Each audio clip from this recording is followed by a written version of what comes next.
Makanya tema khotbah saya hari ini yang tepat adanya ilmu pengetahuan akan menjauhkan kita dari Tuhan. Berikan sorak-sorai buat Tuhan. Jangan alergi dulu dengar khotbah saya, lihat endingnya.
Sama-sama katakan, Yesus adalah Raja Semesta. Ini adalah karya Metanoia Metanoia. Haleluya.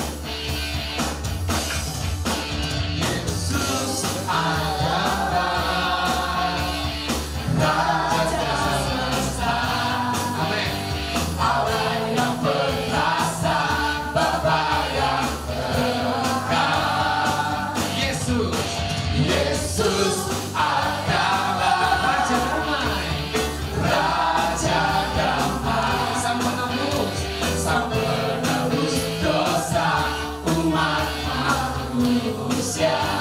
Yesus bersabda, Yesus bersabda. Percayalah, percayalah. Jalan kebenaran. Haleluya. Amin. Katakan ada tawa, ada duka. Ada tawa, ada duka dalam sabdanya yang nyata. Ada kala kita lupa akan Dia yang kuasa. Yesus, hosana Yesus, hosana Yesus, hosana, hosana Yesus, hosana Yesus. Kita dengar pujiannya dari awal lagi. Sama-sama katakan, Yesus adalah Raja Semesta. Kenapa ada duka? Karena ketika dibentuk Tuhan kadang-kadang kita sedih. Amin. Ketika dibentuk Tuhan kita pasti sedih, kita sakit. Amin. Tapi ada sukacita ketika kita sedang melihat rencana-rencana Tuhan. Amin. Katakan, Yesus adalah Raja Semesta. Yesus adalah Raja Semesta. Allah yang perkasa, Bapa yang berkah. Yesus bersabda, Yesus bersabda. Yuk percaya, percayalah. Jalan kebenaran, jalan kebenaran. Hidup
Yesus Kristus namanya. Juru selamat telah datang dalam hidup kami dan dia menguasai kami dan kami sudah diselamatkan olehnya. Karena kami percaya kepada Yesus Sang Juru Selamat, kami pasti diselamatkan. Roh kebimbangan, keraguan, kekhawatiran kami patahkan dalam nama Yesus. Tempat ini dalam perlindungan Tuhan, tidak ada satupun yang bisa mengganggu kami ketika kami memuji, menyembah, dan ketika kami mendengarkan firman Allah. Karena kami tahu ada Roh Allah yang menguasai kami, dan kami percaya di mana ada Roh Allah, di situ ada kemerdekaan. Urapi lidah mulut hambamu supaya kebenaran ini memberkati kami. Berikan kepadaku hikmat untuk mengajar, hikmat yang dari Tuhan dan bukan dari dunia. Kalau ada pemikiran-pemikiran yang memberontak, kami patahkan dalam nama Yesus. Kami serahkan semuanya dalam pimpinan-Mu Tuhan. Dalam Yesus yang kudus, kami berdoa mengucap syukur. Haleluya. Yang percaya katakan amin. Berikan sorak-sorai buat Tuhan yang meriah. Haleluya. Semangat. Haleluya. Supaya 50 triliun sel-sel ini tetap terjaga. Haleluya. Kalau stres, depresi, sel-sel ini bisa rusak. Ya, sel-sel ini, inilah yang menyimpan data-data. Ya, ketika Anda mendengar sesuatu, disimpan di sel-sel itu, ya, sehingga sel-sel itu bisa mengingat apa-apa yang Anda sudah dengar, karena itu bagaikan kaset, dia menyimpan, ya, dia merekam, ya. Makanya tetap sukacita, tetap jaga hati, karena dari hati terpancar kehidupan. Haleluya. Iya, jadi dari hati itu terpancar kehidupan. Saya mau kasih tahu, tubuh kita ini luarnya ini casing, tapi yang membuat hidup, yang bergerak ini sel-sel ini, ya. Sel-sel ini dibakar oleh api Roh Kudus. Nah, itu yang membuat dia bergerak. Ya, sel-sel ini. Kalau sel-selnya rusak, nah itulah banyak penyakit yang muncul. Oke? Tetap semangat. Haleluya. Ya, tetap sukacita. Hati yang gembira adalah obat yang manjur. Haleluya. Haleluya. Obat yang manjur adalah hati yang gembira. Karena itu jagalah hati. Karena dari situ terpancar kehidupan. Ya, tetap semangat. Ayo, 3, 2, 1. Berkorban, menyabar, akurat, konsisten, gila-gilaan, habis-habisan, mati-matian untuk Kristus. Tidak ciut, tidak kecut, tidak mundur, tetap maju bersama Yesus, dipelihara, dijagai, dilindungi. Bersama Yesus kita lakukan perkara-perkara besar. Di dalam Yesus kita cakap menanggung segala perkara, karena tidak ada yang mustahil bagi orang percaya. Berikan sorak-sorai buat Tuhan yang meriah. Haleluya. Silakan duduk, ya. Ya.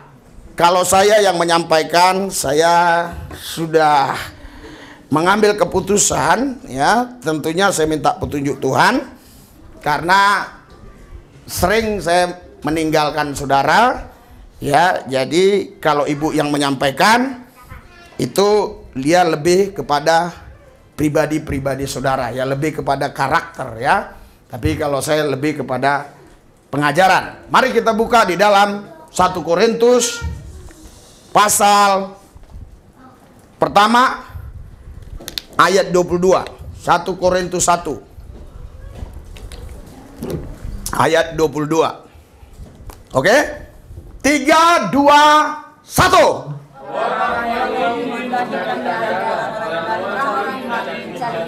Iya, jadi saudara, orang-orang Yahudi itu menghendaki tanda. Orang-orang Yunani mencari hikmat, ya.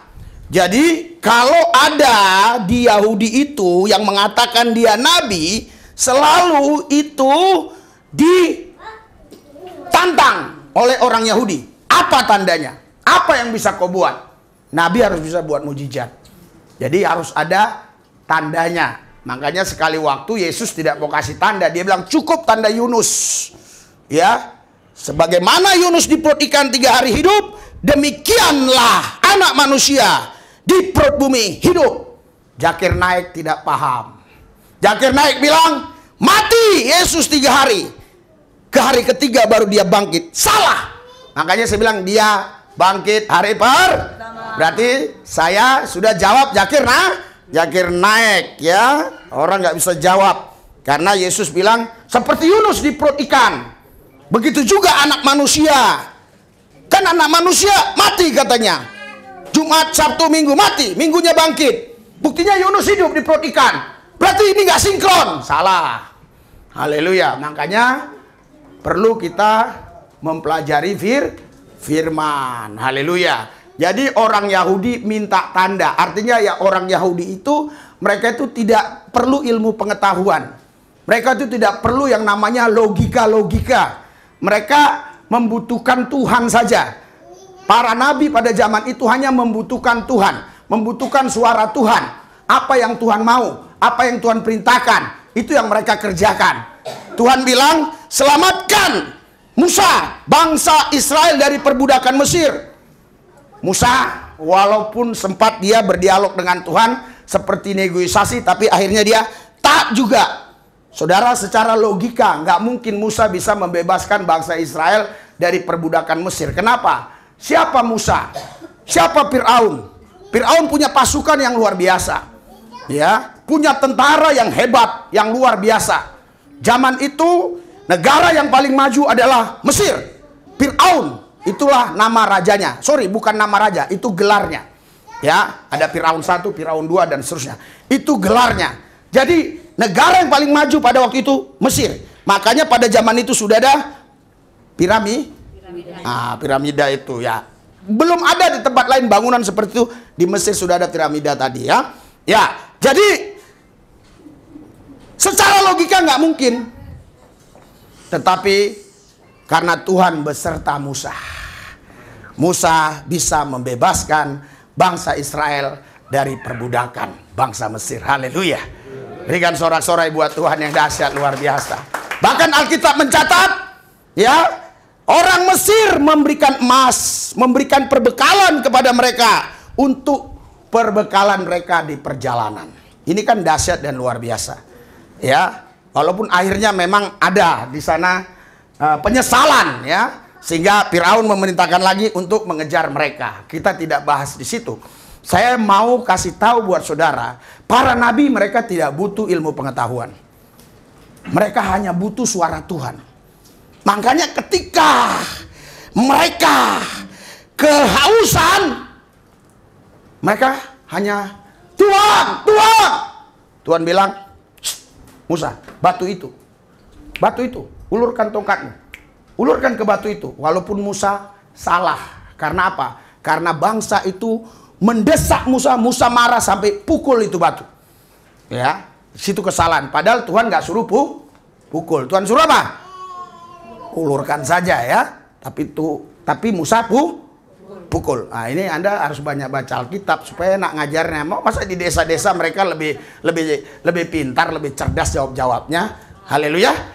Iya. Jadi waktu saya ke sana itu melihat memang dari batu itu masih keluar terus sampai hari ini air itu ya. Masih keluar terus ya. Nah, ini membuktikan di mana ada mujizat Tuhan, di situ ada kekekalan. Amin. Haleluya. Haleluya. Iya, makanya sampai sekarang kalau kita ke Israel, kita lihat di batu itu masih selalu terus mengeluarkan air. Air, nggak tahu kita gimana cara Tuhan. Yang kita tahu bahwa air itu keluar dari batu itu. Nah, jadi waktu mereka kelaparan, Musanya bilang, "Gimana? Tenang, aku kirimkan mana dari sorga." Haleluya. Haleluya. Haleluya.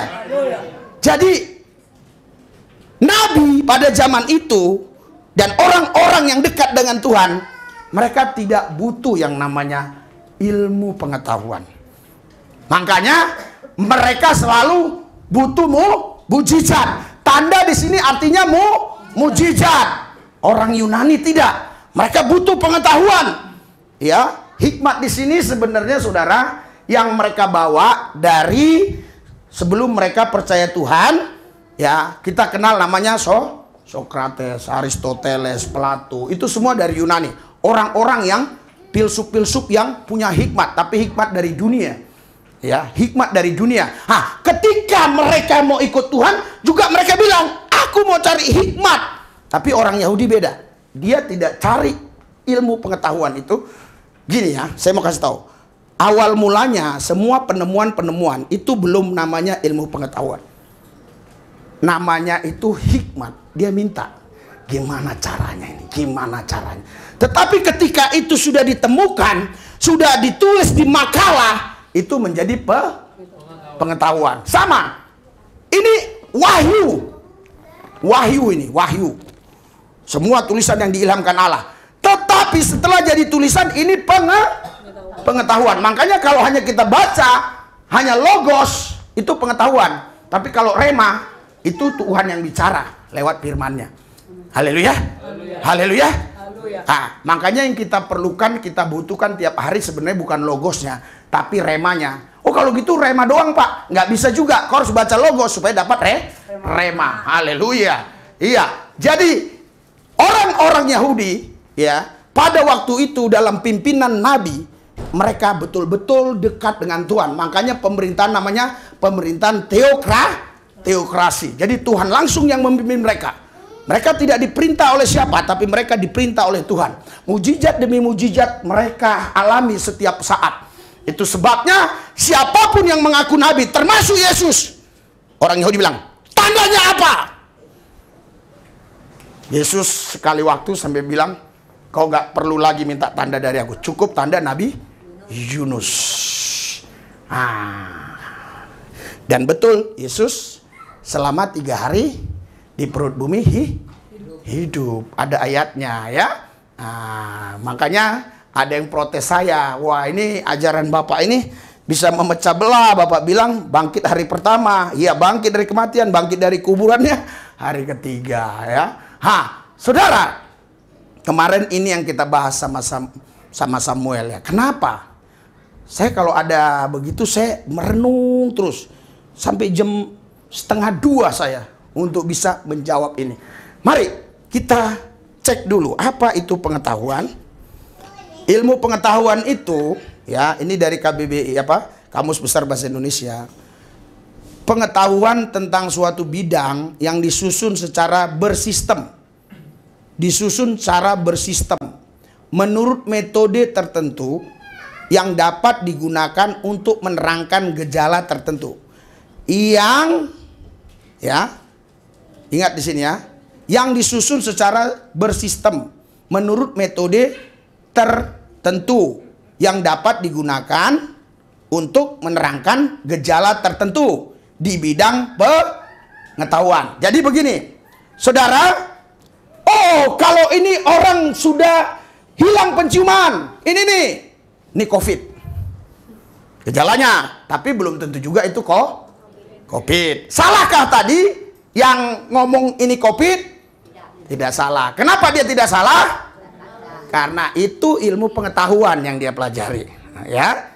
Jadi jangan salahkan dia. Memang itu gejalanya begitu. Tapi belum tentu itu COVID juga. Contoh belakangan ini yang paling sangat populer sekali, yang kita takut-takuti. Ya. BMKG itu berkali-kali mengatakan akan terjadi suatu banjir besar dan akan terjadi suatu angin kencang, akan terjadi kemungkinan besar tsunami dan seterusnya dan sebagainya. Kalau nggak salah sebulan setengah yang lalu itu digembar-gemborkan di televisi. Ya ternyata nggak terjadi. Salahkah mereka? Tidak, karena memang sudah ada metode. Sudah ada metode sini ya. Sistem menurut metode tertentu yang dapat digunakan untuk menerangkan gejala-gejala. Aduh, ini sakit terus nih. Dokter bilang, ini belum diperiksa loh. Ini bisa jadi ginjal. Padahal belum diperiksa. Ternyata setelah diperiksa bukan ginjal, ternyata angin. Bisa saja kan? Salahkah dokter tadi? Tidak, karena ilmu pengetahuan. Haleluya. Ilmu pengetahuan inilah yang digunakan oleh banyak orang ya untuk mereka bisa hidup di bumi ini. Tetapi pada zaman Nabi mereka tidak perlu ini. Mereka tidak butuh ini. Pertanyaannya, bisakah kita kembali ke zaman Nabi? Kalau nggak bisa, apakah Tuhan Nabi Musa dengan Tuhan kita beda? Nah ini. Saya ajak Anda berpikir. Apakah beda? Kalau sama, seharusnya bisa. Haleluya. Paham sampai di sini? Haleluya. Iya, harusnya bisa. Ya, tetapi ilmu pengetahuan inilah yang menghalangi, menghambat kita untuk kita melihat banyak mujizat terjadi dalam hidup kita. Makanya tema khotbah saya hari ini yang tepat adanya, ilmu pengetahuan akan menjauhkan kita dari Tuhan. Berikan sorak-sorai buat Tuhan. Jangan alergi dulu dengar khotbah saya, lihat endingnya. Nanti Anda pikir, oh berarti kalau gitu saya jadi goblok saja. Enggak. Para nabi waktu itu bukan goblok. Enggak ada nabi yang bodoh. Nabi di Alkitab semua cerdas. Kecuali nabi yang lain ada buta huruf.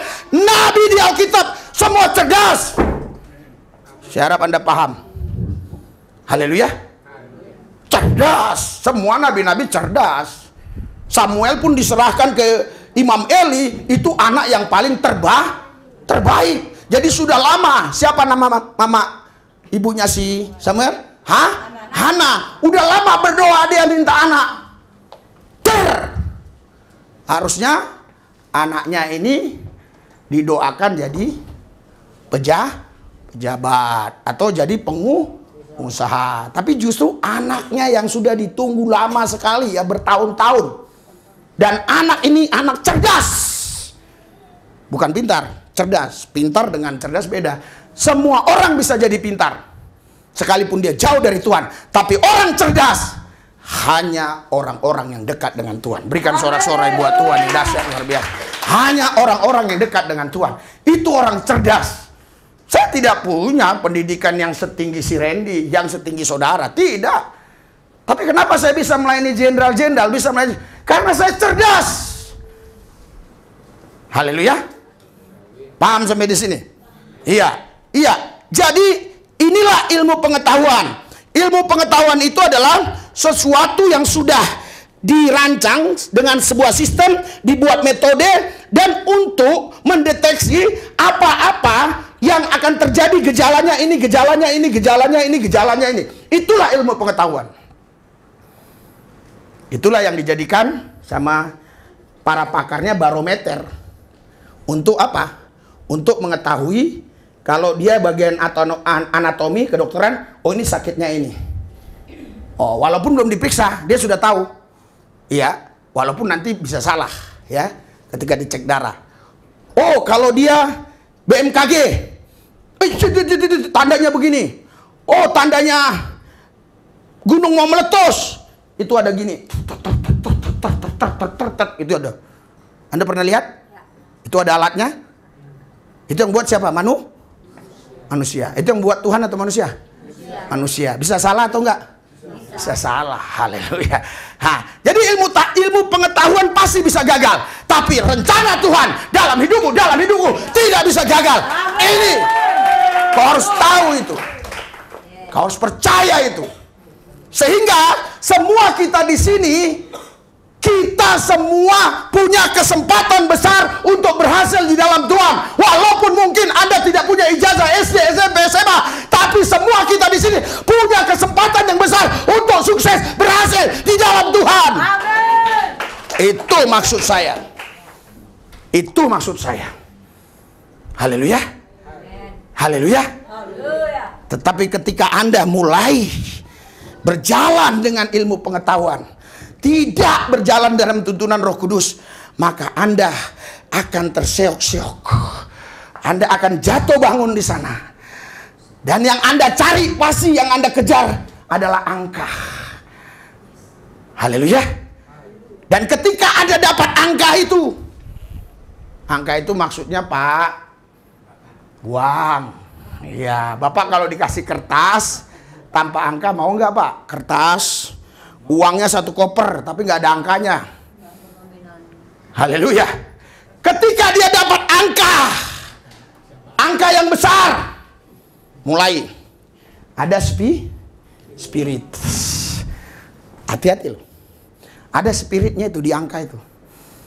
Makanya antikristus itu angka, bilangan. bilangan manusia 666. Bilangan, saya tidak mau bahas masalah 66, saya mau bahas masalah angkanya. Nah, jadi sejak kecil kita sudah diajar untuk kompetisi. Siapa paling pintar, siapa paling pintar. Kita kejar angka. Ketika angka kita yang terbaik, ketika kita lulus, tujuannya apa? Orang sekolah tujuannya apa? Coba tanya, pasti tujuannya rata-rata supaya mudah cari kerja. Haleluya. Supaya mudah cari kerja. Tapi saudara lihat, banyak orang-orang yang S1, S2 tidak dapat kerja. Iya. Kadang kalaupun dapat kerja, tidak sesuai gajinya. Bayangkan, waktu dia mau sarjana itu, waktu masuk 30 juta, orang tuanya keluar. Terus per SKS itu bisa 15 juta. Terus selama dia kuliah, selesai 4 tahun, itu habis misalnya 1 miliar. Masuk dia kerja, gajinya 5 juta. Untuk bisa sampai 1 miliar, berapa tahun kah itu? Bayangkan. Makanya banyak orang-orang Chinese yang tidak mau mengkuliahkan anak. Dengar baik, orang-orang Chinese yang saya kenal, yang masih ortodok, dia tidak mau nyekolahkan anaknya. Maksudnya menyekolahkan formal. Ini bicara pendidikan ya. Bicara belajar di mana saja kita bisa belajar. Tapi bicara sistem pendidikan maksudnya formal. Dia nggak mau. Kenapa? Dia cukup didik, begini cara dagang nak, begini dagang nak, begini dagang nak. Setelah itu dia buka usaha buat anaknya. Itu banyak di Singkawang.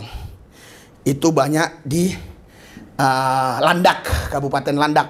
Orang-orang yang masih di wilayah-wilayah Kalimantan Barat, jarang itu orang Chinese anaknya di sekolah kan tinggi-tinggi, tapi semua anaknya pada berhasil. Haleluya. Haleluya. Sampai di sini ngerti, paham? Nah, saudara, dia sekolah tinggi-tinggi, sampai doktor gelarnya. Oke? Ambil gelar doktor itu mungkin selama dia mengikuti sistem pendidikan itu habis misalnya 5 miliar. Terus dia masuk polisi. Gaji polisi itu paling berapa? Haleluya. Oke. Dia masuk anggota dewan. Gaji anggota dewan berapa? Dia waktu mau masuk anggota dewan, dia ngeluarkan angka. Setelah dia anggota dewan, dia harus berpikir supaya angka itu pulang dan diusahakan untung. Nah, semua kita ini sudah dirusak otak kita. Sudah dirusak oleh ilmu pengetahuan yang ada di otak kita masalah angka-angka ini. Sampai di sini ngerti? Paham? Nah, itu sebabnya ya, orang-orang Yahudi pada waktu itu dia tidak mengejar ilmu pengetahuan, tapi dia mengejar Tuhan. Dia mencari perkenanan Tuhan. Dia mencari rencana Tuhan apa bagi dia. Beda dengan orang Yunani. Walaupun dia udah mau ikut Tuhan, tetapi masih dia bawa-bawa otak Yunaninya. Walaupun orang Israel kadang sudah keluar dari Mesir, tetapi masih ada otak Mesir ketika mereka sudah keluar dari Mesir. Di Mesir banyak bawang pre, banyak daging. Kenapa kau bawa kami Musa kemari? Kenapa Musa? Harusnya kan bersyukur Musa, saya sudah bebas dari tekanan si Fir'aun. Harusnya begitu, tapi enggak. Kenapa? Otaknya sudah nyaman. Walaupun diperbudak, yang penting gua nyaman. Haleluya. Kalau generasi penerus ini otaknya otak budak, nggak bisa berhasil. Akan terus jadi budak asing. Akan terus jadi budak asing. Kita akan jadi budak di negara kita sendiri. Tapi rasanya nyaman. Saudara tahu, apakah ini buatan Indonesia? Apakah ini buatan Indonesia? Sudah tahu berapa pajak yang bayar ke sana ketika beli? Dan terus akan diperbaharui. Akan terus mulai dari dulu Note 3, Note 4, Note 5 sampai Ultra 20, Ultra 25, 21, Dari handphone ini sampai iPhone 14 sekarang. Terus keluar angka. Jadi ilmu pengetahuan selalu pasti mengejar angka. Tapi orang yang betul-betul dia percaya Tuhan, dia akan mengejar Tuhan. Karena dia tahu hanya Tuhan yang bisa berhidup. Berikan sorak-sorai buat Tuhan Yesus. Haleluya. Hanya Tuhan yang bisa berhidup. Ya. Saudara, kemarin ada perdebatan sama si Samuel, ya. Saya akan bacakan ini supaya kita semua mendapatkannya. Iya, ya, supaya kita mendapatkannya. Haleluya. Tadi ilmu pengetahuan. Ilmu pengetahuan itu sumbernya dari mana? Dari pengetahuan. Awalnya siapa? Awalnya Adam. Ya. Adam waktu diciptakan, dia sebenarnya tidak punya pengetahuan tentang yang lain. Dia hanya punya pengetahuan tentang Allah. Artinya hanya kebenaran Allah yang dia tahu. Dia nggak tahu yang lain-lain, nggak tahu. Hanya kebenaran Allah saja. Allahku dahsyat, Allahku hebat, Allahku luar biasa. Dia hanya punya iman. Makanya kalau dia pakai ilmu pengetahuan, dia nggak mungkin bisa jaga Taman Eden yang luasnya Irak dan Iran. Sampai sekarang di Irak masih ada Sungai Tigris peninggalannya. Nggak mungkin. Tapi dia hanya bertindak dengan kebenaran Allah. Dilihatnya di sana banjir. Kering. Matahari datang. Panas sekali kering. Dilihatnya 10.000 kilometer atau 1.000 kilometer. Dia bisa tembus. Melihat mana saja. Haleluya. Dia bilang, hujan turun. Sehingga tidak kekeringan. Nggak mungkin dong dengan ilmu pengetahuan dia bisa menjaga. Karena Tuhan bilang, ya di hari ke-6, manusia itu diciptakan untuk berkuasa atas semua ciptaan yang lain. Bukan dikuasai. Tapi kita berkuasa. Silakan, semua ada di dunia ini, apapun nggak masalah. Yang penting kita bukan dikuasai, kita berkuasa atas semua yang ada di dunia ini. Berikan sorak-sorai buat Tuhan yang dahsyat. Kita juga berkuasa atas gadget ini. Bukan gadget ini yang menguasai kita, tapi kita berkuasa atas gadget ini. Haleluya. Haleluya. Tahukah saudara, hoax yang pertama di mana terjadi? Hoax yang pertama terjadi di Taman Eden. Datang si iblis yang gelarnya si ular tua itu. Kalau kau makan nanti itu, kau seperti Allah. Haleluya. Ini hoax. Padahal Alkitab tidak bilang seperti itu. Haleluya. Anda baca Alkitab enggak sih? Kalau saya harus buka satu persatu 4 jam loh ini. 4 jam loh kalau buka ini. Makanya saya nggak persiapkan buka ayat itu supaya Anda paham nggak apa yang dikatakan Tuhan? Semua taman di sini boleh kau buahnya, ya, selain taman pengetahuan baik dan yang jahat, ya. Nggak ada dibilang kalau kau makan nanti kau seperti Allah, nggak ada, ya kan? Kenapa? Karena pada waktu itu Adam dan Hawa pun sudah seperti Allah. Iya. Makanya Tuhan nggak perlu bilang lagi. Tapi iblis bilang kalau kau makan buah itu, kau akan seperti Allah. Akhirnya kena rayuan hoax. Saudara tahu banyak hoax yang kita terima. Untuk sukses kerja keras. Banting tuh tulang. Siang mah. Tapi Alkitab bilang Mazmur 27 apa? Tuhan memberkati orang yang dicintainya pada waktu hoax nggak yang kita terima? Hoax. Tapi kita nggak sadar kan? Padahal kita terima hoax. Makanya orang malas ke gereja. Malas orang memuji menyembah Tuhan karena udah hoax otaknya. Kerja keras, banting tulang, minggu ambil orderan sebanyak-banyaknya, kerja keras, banting tulang. Karena dengan banting tulang, dengan banting tulang, aku sukses. Hoax atau kebenaran? Hoax. Padahal Tuhan bilang, Mazmur 127, Tuhan memberkati orang yang dicintainya pada waktu Saudara jangan salah mengerti. Saudara jangan tidur dulu kalau belum dicintai Tuhan. Baca baik-baik. Kalau Anda sudah dicintai Tuhan, baru tidur. Kau penggal ayatnya, kau lawan pendeta. Buktinya pas saya tidur-tiduran kok nggak ada. Bukan itu. Kau pastikan dulu Tuhan mencintaimu. Tuhan gemes sama kau. Nah, sini Randy, sini. Iya, Pak Sinaga. Saya Tuhan ya. Gitu. Pastikan dulu. Nah, sini dulu, jangan pergi dulu. Ini Tuhan aja masih gini, bisa di zoom nggak?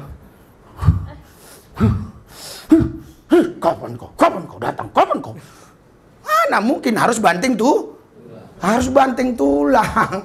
Haleluya. Makanya nggak ada.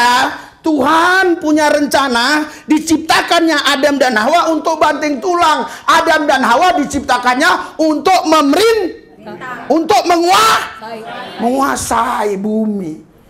Bukan untuk dikuasai. Tapi ketika dia makan buah pengetahuan baik, apa itu pengetahuan? Iya.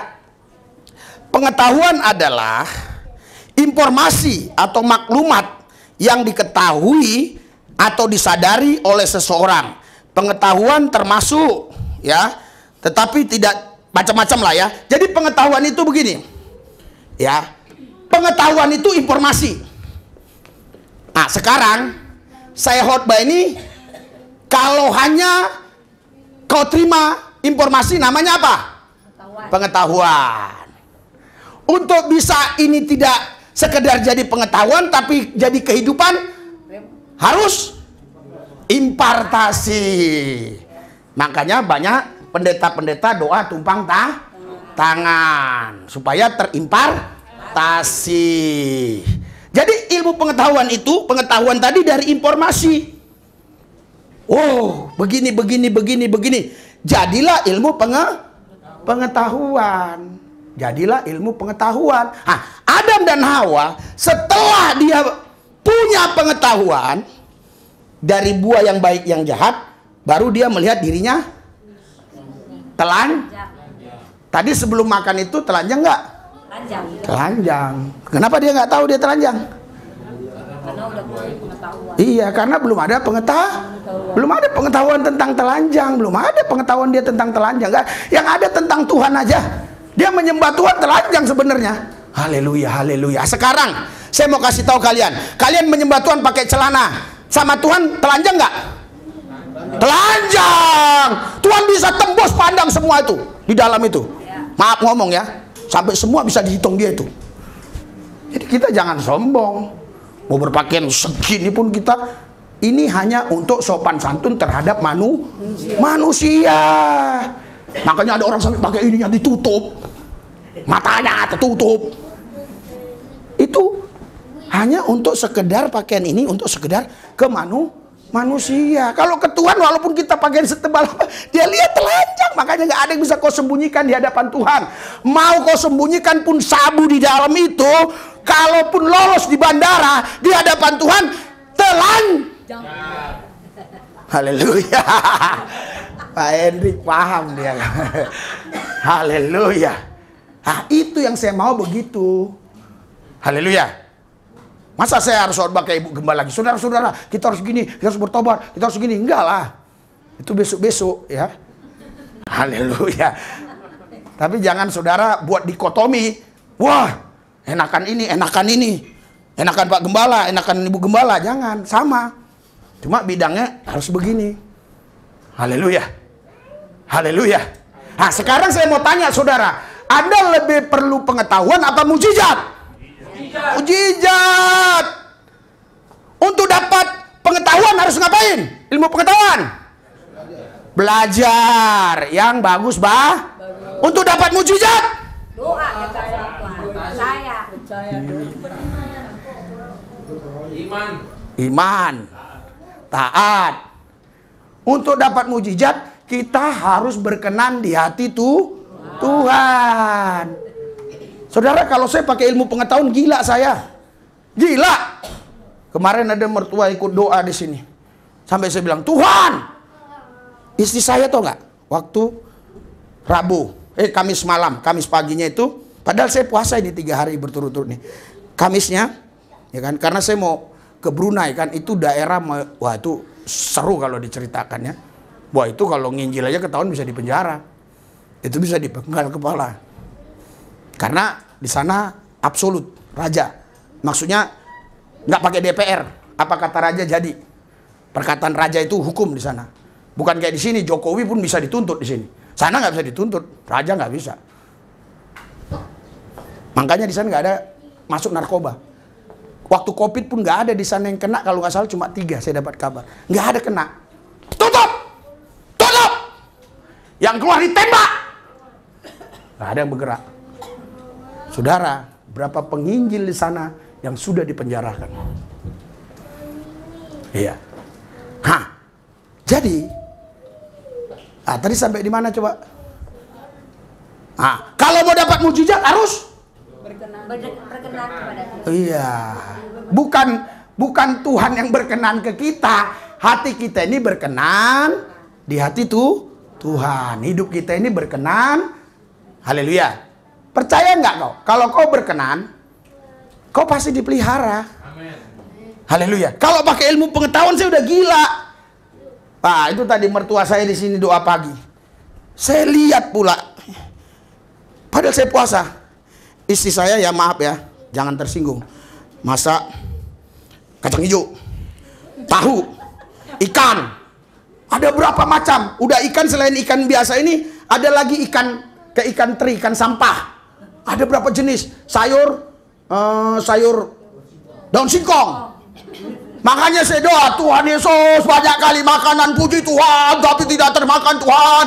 Akhirnya waktu doa malam, semua bawa makanan. Ternyata ibu ini orang baik hati. Haleluya. Haleluya. Apa nggak gila kita kalau pakai ilmu pengetahuan? Dari mana? Dari mana saya bisa ngasih uang? Setiap minggu paling dikit 4 juta. Kemarin aja 4 juta dibilang masih kurang 300. Karena ada beli itu, beli ini, yang lain lagi. Iya. Jadi itu hanya untuk belanja. Dan untuk inilah, belanja Dian, belanja makanan lah sama untuk Bang James ya. Cuma itu aja. Ya kalau dia misalnya ada beli sesuatu yang lain kayak kemarin ke Pasar Senen, itu pasti dia akan nombok. Dulu, waktu kami masih punya harta yang banyak, ya. Dulu kan istri saya ada pegang taksi banyak. Saya selalu ribut masalah uang. Tulis! Dia marah. Pulangkan saja aku ke rumah orang tuaku. Dia. Kira-kira gitulah ya. Iya, kira-kira begitu. Maksudnya jangan tegang banget gitu loh ya. Iya. Makanya waktu saya khotbah di Seberut, di beberapa tempat dia bilang, kalau pendeta saya kayak bapak ini kuat saya dengar. Bapak 2 jam khotbah tapi saya nggak ngantuk. Haleluya. Iya. Kalau pendeta kami tegang kali katanya, ya kan? Iya. Jadi dulu suka ribut. Karena apa? Angka. Bukan karena uang. Uang nggak ada apa-apanya.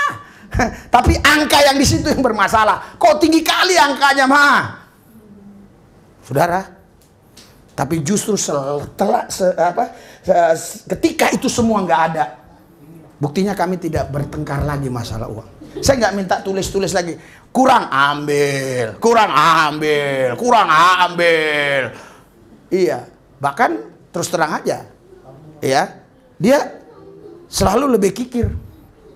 Contoh, misalnya ada keluarganya ini, gini-gini loh Pak, gini-gini, udah aku kasih 200, kenapa 200? Kecil kali itu. Kok marah? Bukan marah, sungguh-sungguh di hatiku. Masa ngasih 200 sama orang tua, kasih kayak gopek paling kecil, kan begitu. Iya kan? Iya, nanti orang tua ini mau pulang nih. Mertua. Iya, masa? Ya, janganlah tunjukkan kali kita ini gimana ya. Kita kan orang-orang yang selalu minta mujizat. Haleluya. Kita selalu dibodohi.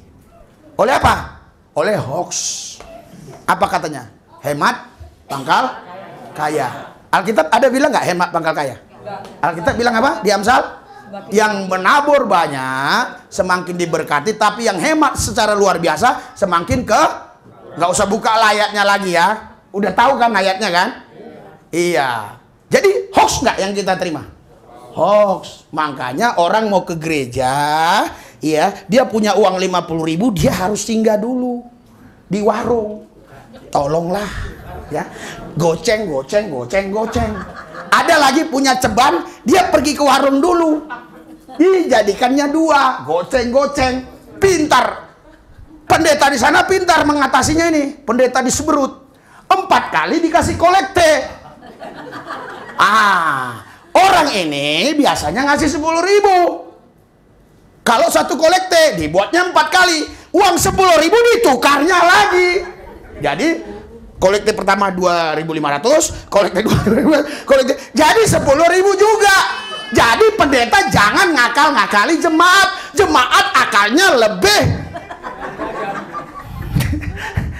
Ya sekarang saya buat kolekte 3 kali. Ya kau yang ngasih 20.000 biasa, kau pecahin itu 5.000.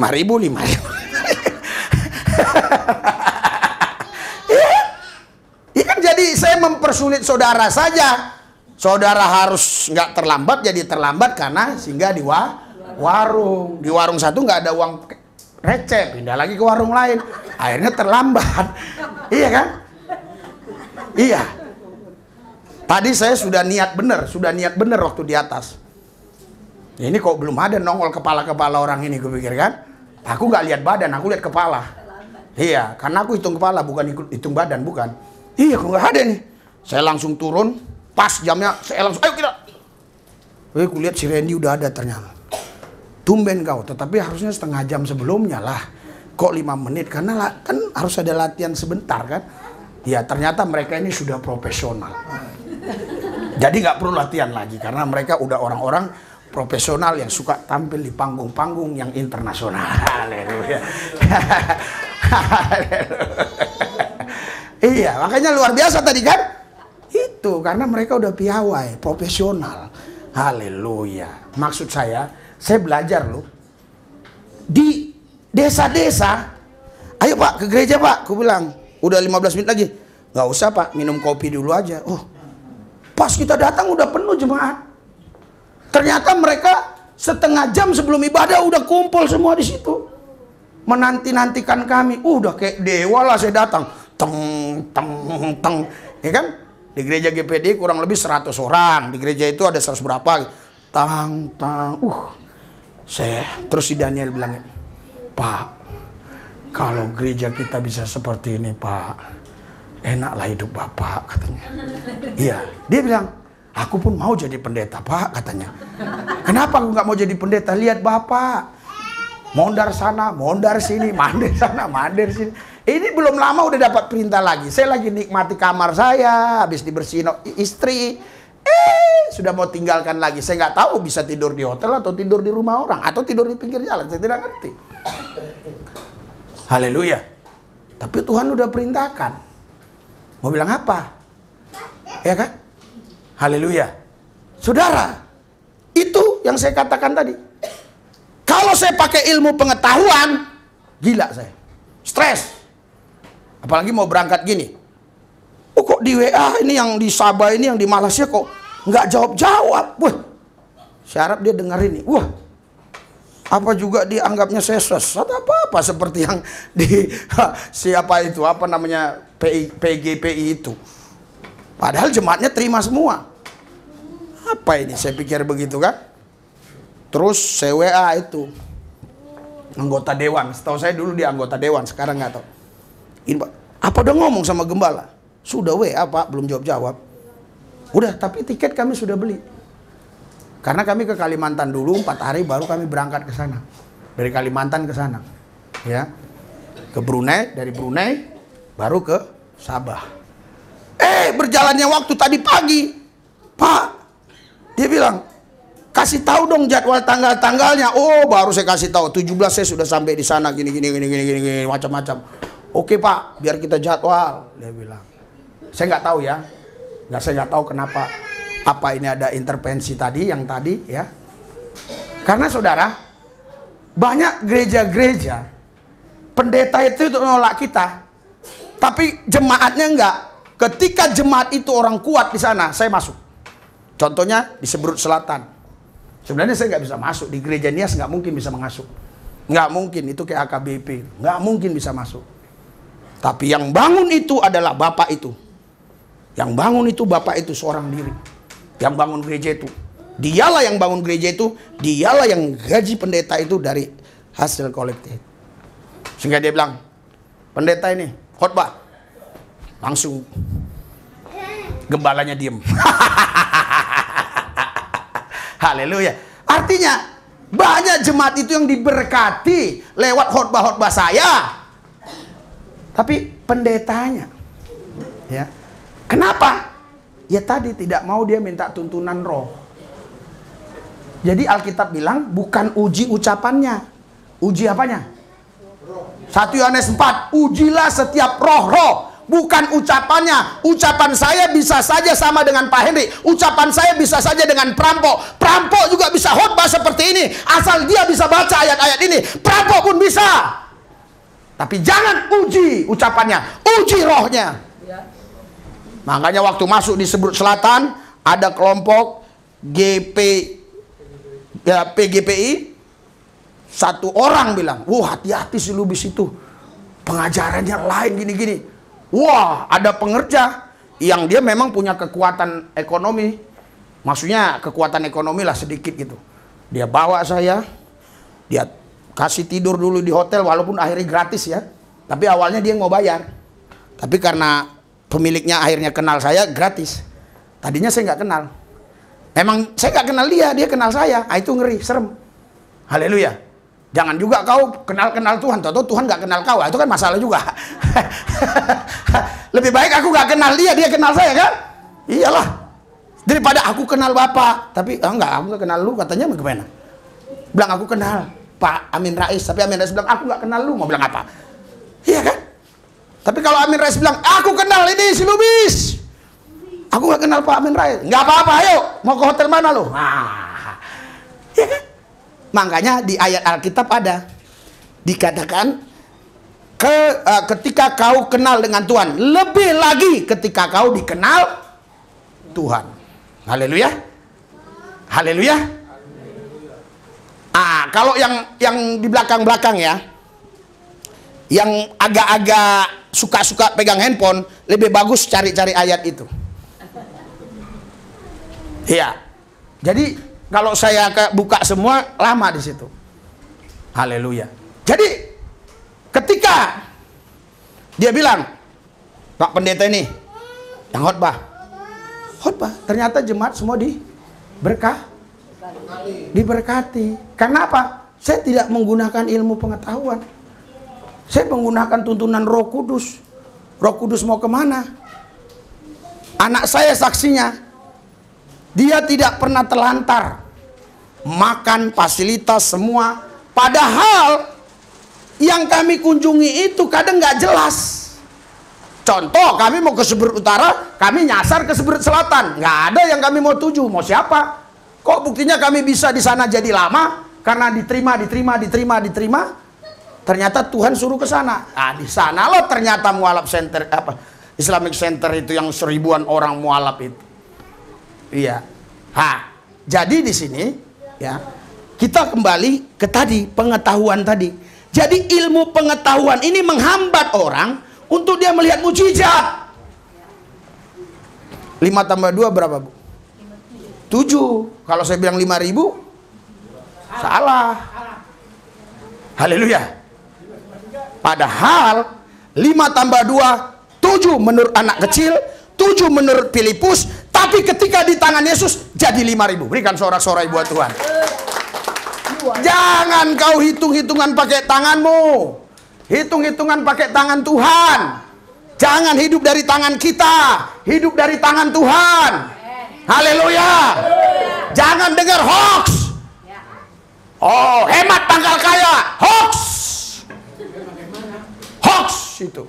Berita hoax kita dicekokin dengan hoax terus. Haleluya. Sehingga mau ke gereja pun tukarin. Haleluya. Iya. Apalagi di desa-desa, saudara. Waduh, capek saya lihat. Jemaatnya 100 orang. Wah, uangnya segini. Karena 3 kali kolekte, 4 kali kolekte. 2.000, 2.000, 2.000, 2.000. Penuh kotaknya. Iya, tapi di sana pendeta enak. Kenapa? Listriknya aja katanya cuma 200. Iya, dia cukup katanya makan pakai itu, pakai apa namanya?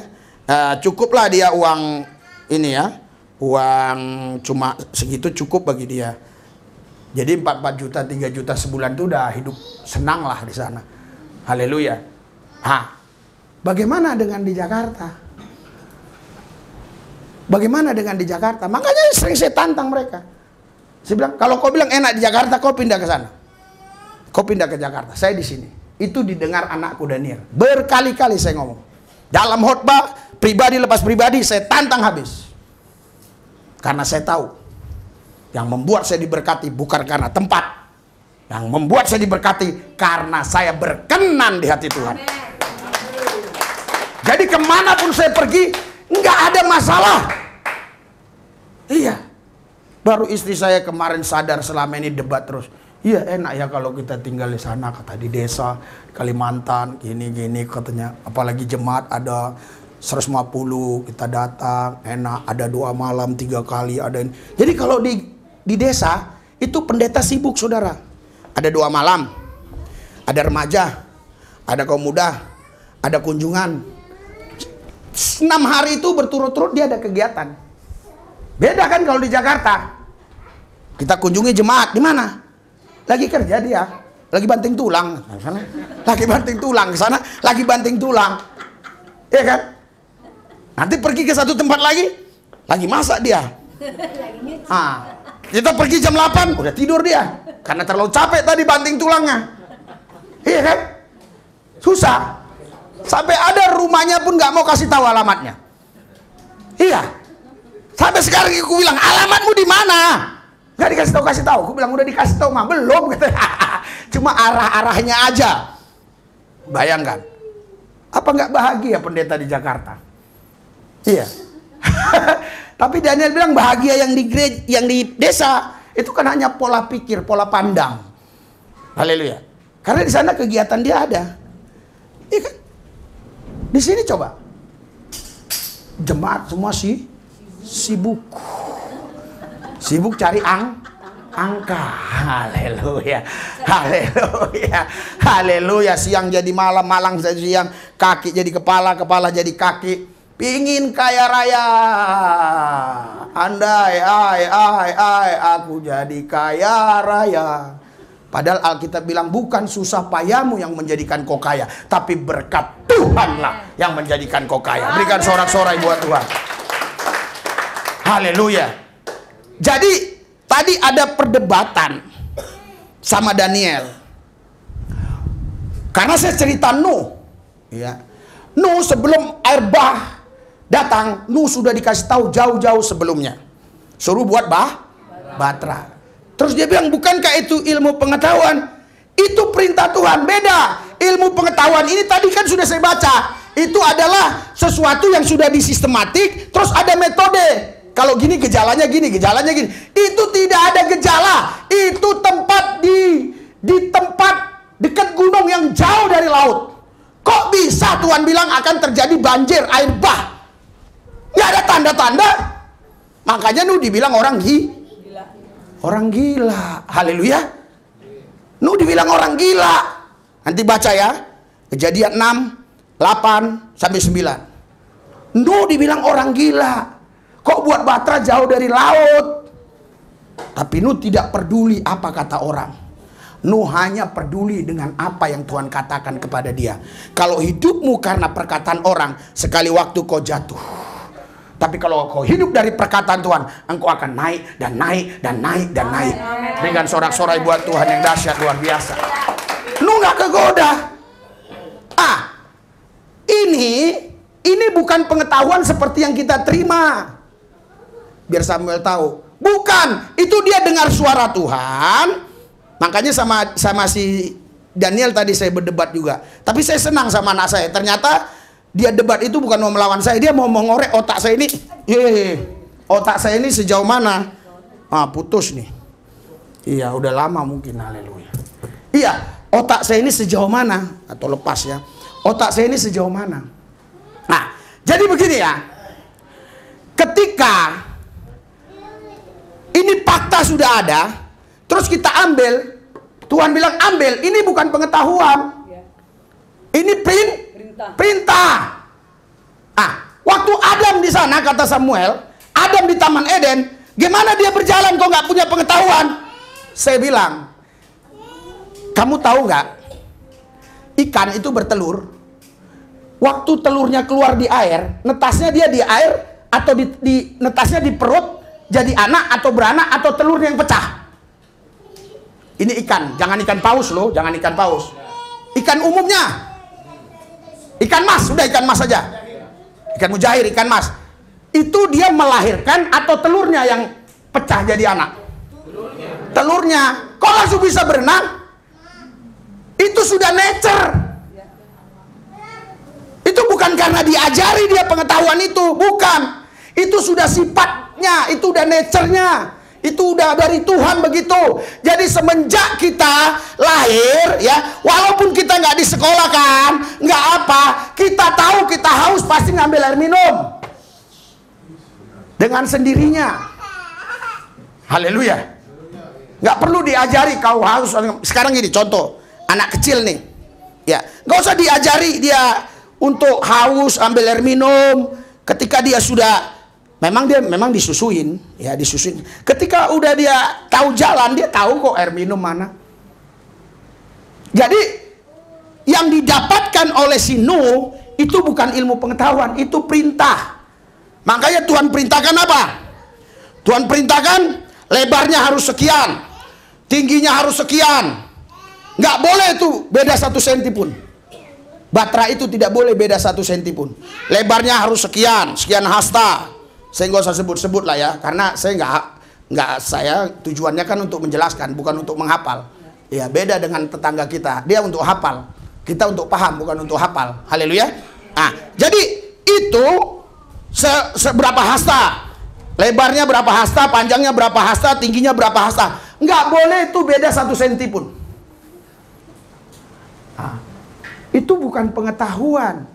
Itu bukan metode yang dia baca dari ini. Itu adalah perintah Tuhan. Waktu dia buat pun itu dituntun Tuhan. Kalau nggak dituntun Tuhan mana mungkin bisa. Tidak ada satupun masyarakat yang membantu dia pada waktu itu. Kalau ada masyarakat yang membantu dia, memang tidak dicatat. Tapi kita tolong merenung. Karena kita ini sudah diselewengkan tahun 903, sudah diselewengkan oleh si Rick Hopper kalau nggak salah, udah diselewengkan kita diubah menjadi bangsa pemikir, jadi bangsa pekerja. Jadi nggak mau lagi merenung berpikir, maunya kerja dapat duit, nggak mau renung. Kok bisa begini ya, kok bisa begini hidupku ya, kok bisa begini ya, aku dari mana ya, aku dari mana, terus aku dari mana. Siapa aku, dari mana aku, di mana aku, kemana aku. Nggak mau kita berpikir. Ulangi ya, ini saya baru dapat, jadi saya harus aku siapa, dari mana aku, di mana aku sekarang, kemana aku. Harusnya itu kita pikirin. Nah kayaknya nanti sekali waktu itu aja dibahas bisa 1 jam mungkin ya, bisa 1 jam. Kita disuruh bangsa pekerja, bukan pemikir. Makanya saya tidak mau, saya merenungkan firman itu. Saya merenungkan, minta tuntunan Roh Kudus. Kenapa? Kok bisa? Kok tahu saya nggak dibantu masyarakat? Kok tahu saya? Kalau ada masyarakat bantu, tentunya bukan hanya berapa orang? Bukan 8 orang. Tentunya misalnya si Hendrik bantu, Pak Hendrik, ini bantu, berarti percaya. Harusnya masuk ke Batra. Tapi Alkitab bilang yang masuk ke Batra siapa? Cuma Nuh, istrinya, Ham, Sem, dan Yafet beserta istrinya. Berarti berapa orang? 8 orang, bukan 9. Suami istri. 4 orang ya, suami istri berarti 8. Maksudnya dari mana kita bisa menjelaskan itu? Kita merenung. Nah, Tadi sama Daniel lagi. Terus, kamu tahu nggak, aku bilang, kenapa dibuat baterai itu sampai seperti itu? Kok nggak sembarangan saja? Tuhan tahu keseimbangan air itu nanti. Karena Alkitab bilang, gunung pun tenggelam waktu itu. Seluruh bumi. Kalau nggak salah 150 hari itu. Tahu nggak? Daniel bilang karena cuma hanya beberapa hari kurang lebih hujannya ya. Hujannya berapa hari? 40 hari kurang lebih ya? Hujannya ya. 40 hari 40 malam ya kurang lebih ya. Terus airnya naik. Kok bisa 40 hari 40 malam sampai nenggelamkan gunung? Kok bisa? Menurut saya nggak bisa lah sampai gunung tenggelam. Sekarang hujan aja selebat-lebatnya di Jakarta ini 40 hari 40 malam. Saya nggak baca itu loh. Waktu tadi saya nggak baca. Tapi Roh Kudus kasih tahu. Aku bilang, Daniel, itu bukan hanya dari atas, itu dari bawah pun keluar air. Dia coba baca-baca. Bener ada ayatnya. Waktu itu setelah hujan turun langsung ditutup itu mata air. Tadi berarti terbuka. Terus ditutup mata air, nggak keluar lagi dari bawah. Makanya 150 hari kalau saya nggak salah ya, air itu surut. Haleluya. Haleluya. Kalau pakai ilmu pengetahuan nggak mungkin bisa. Saudara tahu nggak? Mungkin sampai sekarang nggak tahu ya Dobon Solo sama itu besar mana. Tapi pada zaman itu tidak ada kapal yang sebesar itu. Kapal Nuh paling terbesar. Dari mana saya bisa tahu? Dari mana? Seluruh binatang berpasang-pasangan masuk. Harimau betina, harimau jantan masuk. Haleluya. Loh, terus kalau nggak masuk harimau betinanya gimana? Buktinya ada harimau banyak. Masa kawin sama manusia dia? Iya, gajah. Bayangkan gajah. Pada zaman itu mungkin ada dinosaurus. Loh, kan dinosaurus ada dulu. Nggak masuk ya. Oh, dipunahkan Tuhan ya. Ada ayatnya ya. Tapi ayatnya nggak ada. Tapi kita bebas untuk memikirkan semuanya. Haleluya. Itulah perenungan namanya. Haleluya. Ya, oke lah, itu dinosaurus dipunahkan. Oke, gajah, harimau, badak. Badak nggak dimusnahkan dong, Pak? Ada buktinya masih sekarang ada. Kemarin di kebun binatang gede 1 ton, Pak, berada. Jerapah tuh. Tinggi banget saya lihat di kebun binatang kemarin. Terus gimana itu? Jangan-jangan itu lebih besar dari Dobon Solo. Berikan sorak-sorai buat Tuhan. Menurut saya, kenapa? Coba Dobon Solo itu dimasukkan jerapah, dimasukkan ini, segala macam. Jerapah tingginya berapa? Saya udah lihat kok Dobon Solo. Jadi Dobon Solo gini, saya naik kan dari Surabaya ke Irian Jaya. Saya naik Dobon Solo, itu ya. Segini kok. Segini di atas saya. Habis itu tingkat lagi segini. Jadi kalau saya loncat gini, dapat itunya. Dapat apanya namanya? Plafon. Atapnya. Dia mungkin ada berapa tingkat ya. Tapi segitu-segitu. Sekarang kalau misalnya ada jerapah, nggak muat. Jerapah. Kakinya aja nggak muat.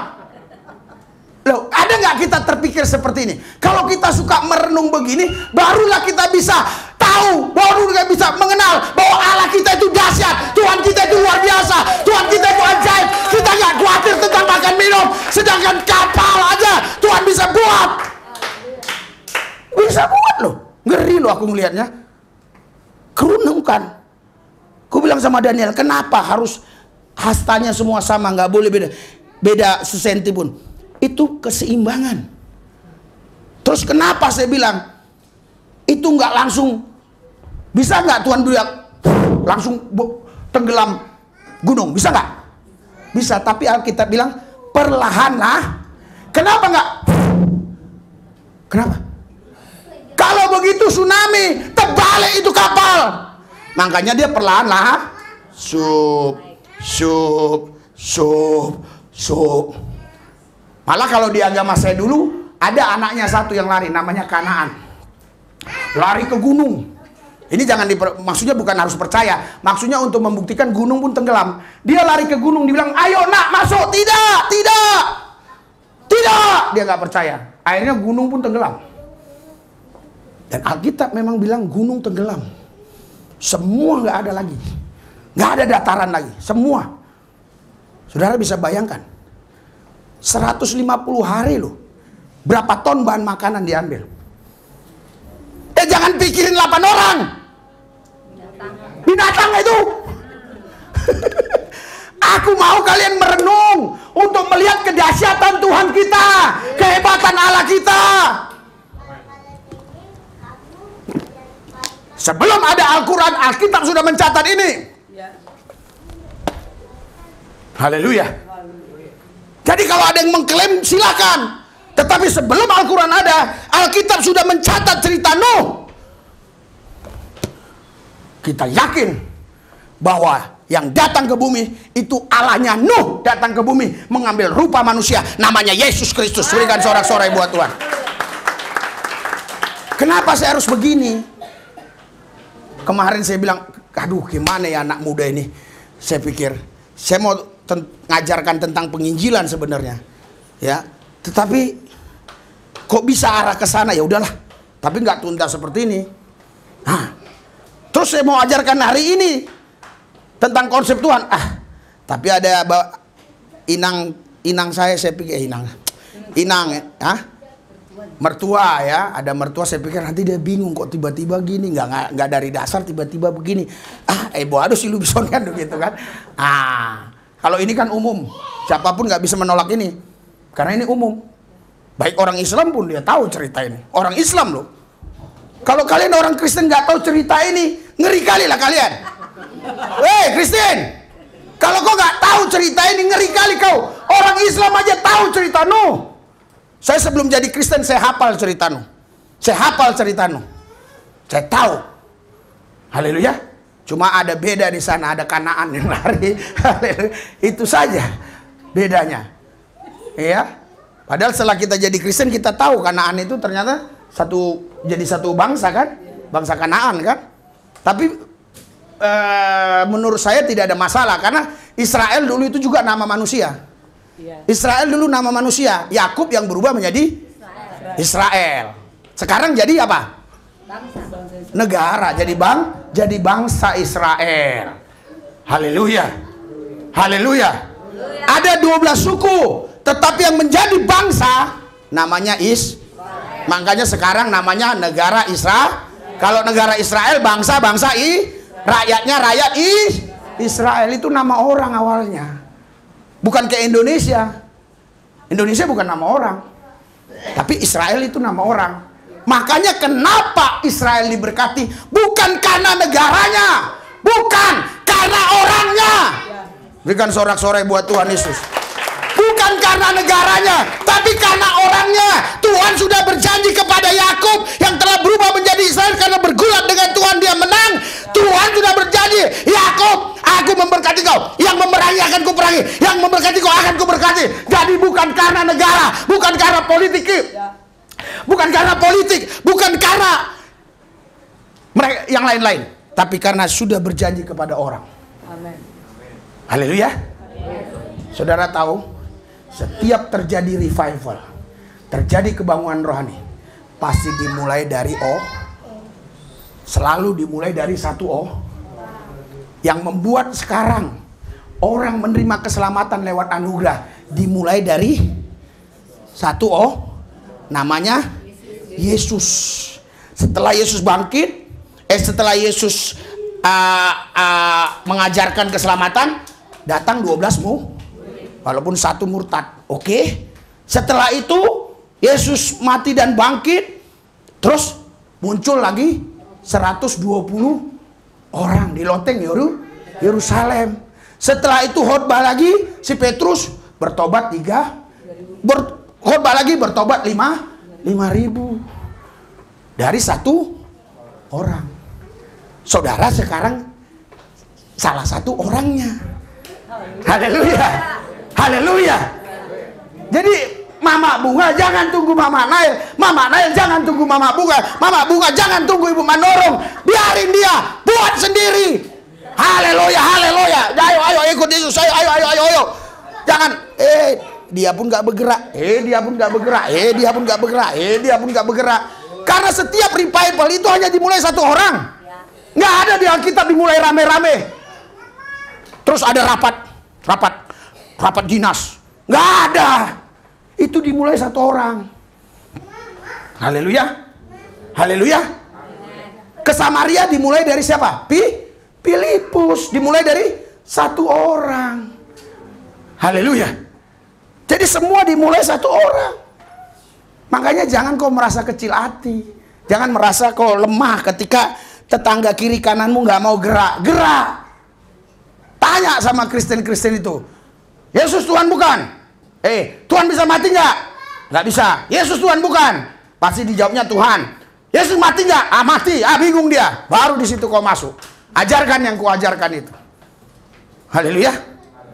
Haleluya. Iya. Jadi kenapa saya sampaikan ini? Saya bukan menentang ilmu pengetahuan. Kenapa? Kita sudah terjebak di dalamnya. Saya pribadi, saya ngaku jujur, saya tidak mungkin bisa lepas dari sini. Walaupun saya tahu bahwa ini tipu muslihat. Tetapi bagi orang yang nggak lihat, dia kena tipu. Makanya tipu muslihat. Mestinya lihat. Aku lihat. Makanya setiap pagi aku kirim kurang lebih 1000 orang ayat-ayat firman. Mungkin jemaat bilang, kenapa nggak dikirim ke GPPS? Karena nggak ada yang bilang amin, amin. Tiap jam 5 pagi saya kirim ke 1000 orang. Ke 1000 orang. Tanya si Daniel. Di siaran saya ada 1000 orang broadcast. Ada jenderal, ada kombes, ada pemulung, macam-macam di sana. Haleluya. Dia mau tipu saya tipu lagi dia. Haleluya. Pak Purnawirawan Brigjen Barus dari Kopassus selalu bilang, aku orang Medan, mau ditipu aku di Bandung ini, ku tipu lah dia. Haleluya. Iya, jadi dia mau tipu kita. Hah? Elit global mau tipu kita. Hah? Kita tipu dia, kita mainkan di sini, kita korek duit dia, masuklah tiap bulan. Haleluya. Haleluya. Masuklah tiap bulan lewat Google. Iya, karena saya kerja di perusahaan asing.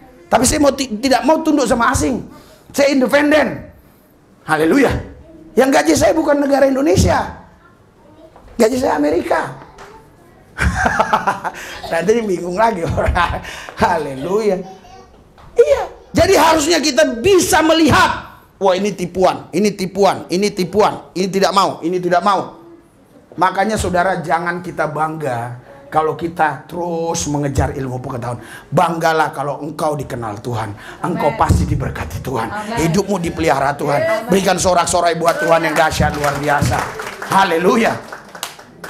Kalau begitu gimana dong? Kita sudah terjebak ini. Saya juga korban. Makanya si Daniel nggak percaya.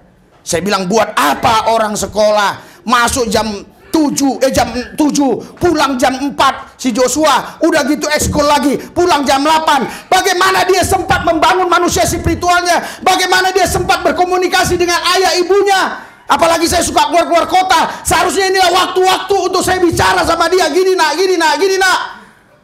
Tapi setiap hari pulang, kita susah untuk membantahnya. Karena dia bilang, perintah guru, perintah guru, perintah guru. Tetapi ada di satu negara. Negara apa nih? Udah kasih tahu tadi. Finlandia. Itu hanya menerapkan 4 jam anak boleh belajar di sekolah. Nah, ini itu nggak boleh. Harus spiritualnya dibangun. Manusia rohnya dibangun. Karena pada dasarnya kita roh. Kenapa? Kenapa? Pasti ini sudah hasil penyelidikan mereka. Mereka sudah lihat banyak di Amerika orang-orang pintar tapi bunuh diri. Banyak mereka yang pintar-pintar, orang sekolah tinggi, justru bawa senjata, tembakin orang. Karena di Amerika orang bisa pegang senjata. Waktu itu saya nggak tahu sekarang peraturannya ya. Jadi waktu itu boleh, makanya banyak kejadian.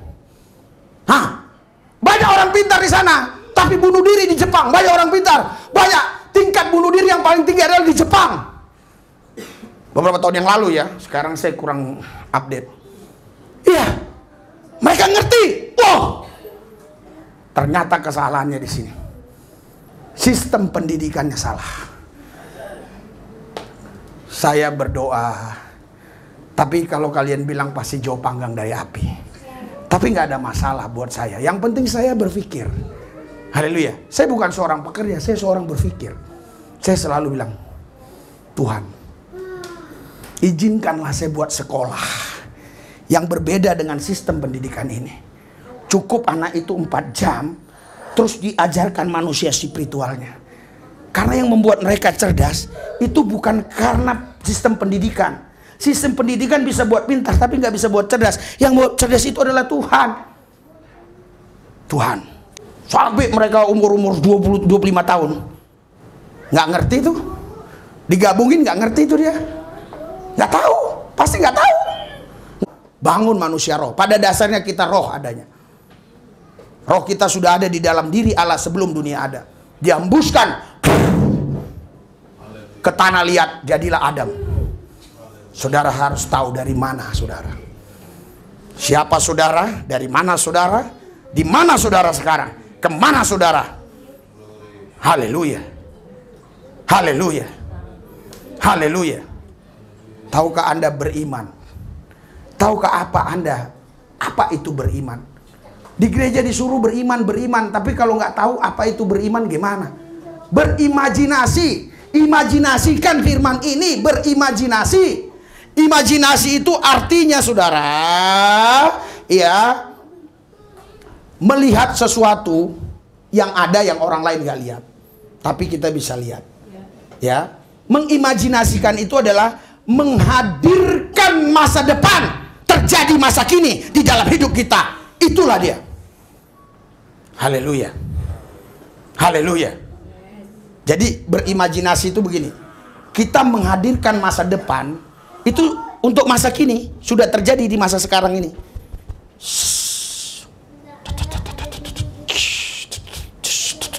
Itulah beriman. Itu bukan menghayal, itu mengimani apa yang Tuhan janjikan dalam hidup kita. Sayang, itu tadi tidak disampaikan. Itu memang harus ada fokus sendiri penyampaian itu. Saudara, di gereja banyak disuruh beriman. Apa iman? Berimajinasi. Apa yang kita imajinasikan? Ya Yesus itu, firman hidup itu, ya firman dia itu. Itu yang kita imajinasikan. Terjadilah. In Jesus name, in Jesus name, in Jesus name. Terjadilah. Karena firman-Mu yang berkata, terjadilah. Itulah menghadirkan masa yang akan datang menjadi masa sekarang dalam hidup kita pribadi. Tahu maksudnya bahasa sederhananya, itu belum terjadi, tapi kita sudah yakini terjadi sekarang. Itulah iman. Iman beda dengan pengharapan. Pengharapan itu hal-hal yang belum terjadi. Iman itu sudah detik ini harusnya terjadi dalam hidup kita. Makanya kita hidup bukan karena melihat, tapi karena ini yang tidak diajarkan di sekolah. Ini yang sudah mulai di negara apa itu tadi? Finlandia ya. Sudah diajarkan seperti itu. Anda lihat nanti. Mereka sudah diajarkan berimajinasi. Mereka sudah diajarkan mengimani. Luar biasa. Mari angkat hatimu. Angkat 12 tangan. Mulai berimajinasi. Haleluya. Mengimajinasikan firman Allah. Mengimajinasikan Tuhan itu dalam hidupmu. Yang di belakang dengar baik. Haleluya. Supaya hidupmu berhasil. Saya tidak mau ada orang yang cerita, oh susah kali cari makan, oh susah kali bayar kontrakan. Saya tidak mau seperti itu. Saya tidak mau dengar seperti itu. Saya mau Anda berkata, oh hidupku diberkati, hidupku dipelihara, hidupku dijagai Tuhan. Tuhan Yesus dahsyat, Tuhan Yesus luar biasa, Engkau baik. Saya mau itu yang saya dengar. Haleluya. Haleluya. Haleluya. Saudara, kalau kita berdasarkan ilmu pengetahuan, ini akan terjadi kelompok-kelompok, akan terjadi kasta-kasta. Berarti si A lebih berhak untuk berhasil karena dia sarjana. Karena si A lagi lebih berhak karena dia sarjana S2. Si A lagi berhak karena S3 dokter. Si A lebih berhak lagi. Tidak. Di dalam Tuhan tidak ada istilah itu. Makanya apa yang Tuhan bilang kepada Isai. Apa yang Tuhan bilang? Isai, mana lagi anakmu? Nggak ada. Padahal ada. Siapa? Daud. Setelah Tuhan lihat, apa yang Tuhan bilang sama Samuel? Samuel ngurapi yang mau gede-gede badannya. Tapi apa Tuhan bilang? Ini anak ini. Aku tidak lihat parasnya, aku lihat hatinya. Haleluya. Haleluya. Jangan dengar berita hoax. Hoax terus. Kalau kita kerja keras kita kaya raya, hoax terus. Hoax. Kalau hemat, tabung, saving, save. Kikir. Terus kita. Saya sudah lakukan. Saya sendiri belajar terus untuk menabur. Saya tidak dapat apa-apa dari sini untuk kehidupan saya. Tidak ada. Untuk operasional aja ada, sudah syukur. Tapi saya belajar menabur. Dan saya yakin firman Tuhan pasti digenapi. Firman Tuhan gak gagal. Haleluya. Hoax.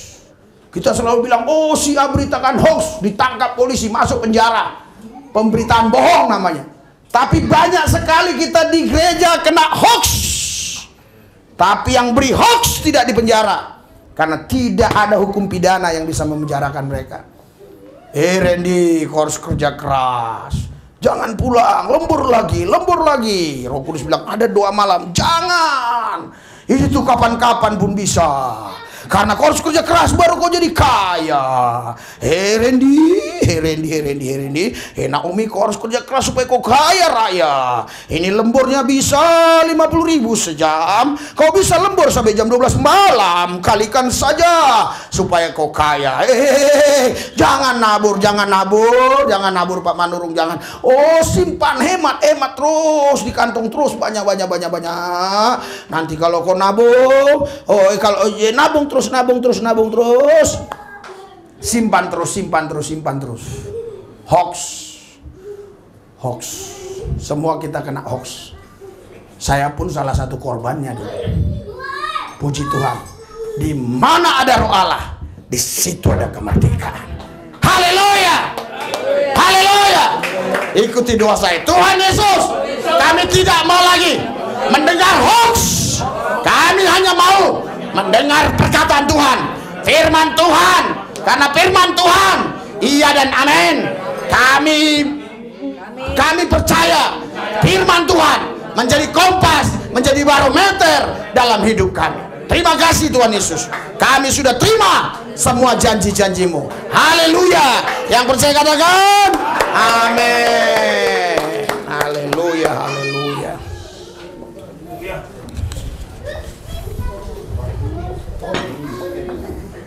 Haleluya. Mari kita kasih yang terbaik. Wah, ini putus kayak ini. Haleluya. Lepas. Haleluya. Mari.